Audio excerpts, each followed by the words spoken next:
They're troubleshooting. Oh my gosh, dude. Wow, look at that. There's a whole fleet of them. Look on the ASA. My gosh. They're all going against the wind. The wind's 120 knots from the west. Look at that thing, dude. What were those objects in that newly declassified U.S. Navy footage that you just saw? Joining me now is Dr. Stephen Greer, founder of the UFO Disclosure Project. Dr. Greer, the Pentagon just declassified these videos, though they've been previously leaked. What's the explanation? What were those objects? Well, there are actually two. It's good seeing you again, Laura. I was on your show when you had a radio show years ago. Yes, I remember. There are two types of objects. One are classified aerospace devices.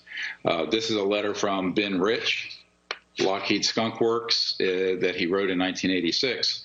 And he describes there are two types. One are extraterrestrial vehicles. The other are advanced anti-grav, so-called U.S. classified projects. Now, the leak of this film actually happened back in 2017. And it's interesting because there's a documentary we've just released that's #1 on iTunes called Close Encounters of the Fifth Kind that goes into the background on this leak, which actually was not a leak.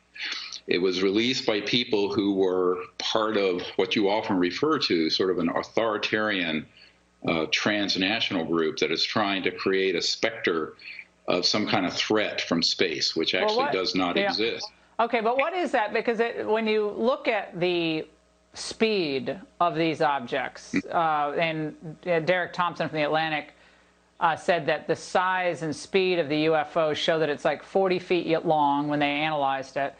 It went from 28,000 feet to sea level, so it's really fast. It means it was capable of achieving a velocity of at least 23,864 miles per hour, 31 times the speed of sound, 20 times faster than an F-18. Is that possible? Are you disputing that?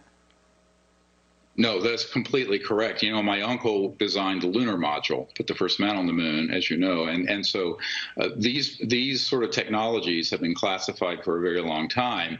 There are a lot of people who pretend like there's not much known on this, and the tragedy is that these sort of technologies have been explored and discovered and would benefit the humanity greatly if they were disclosed. But there are a lot of people who want to control the status quo who don't want that out. But yes, we have radar tracings, for example, in the Disclosure Project that trace these objects moving in excess of 200,000 kilometers an hour.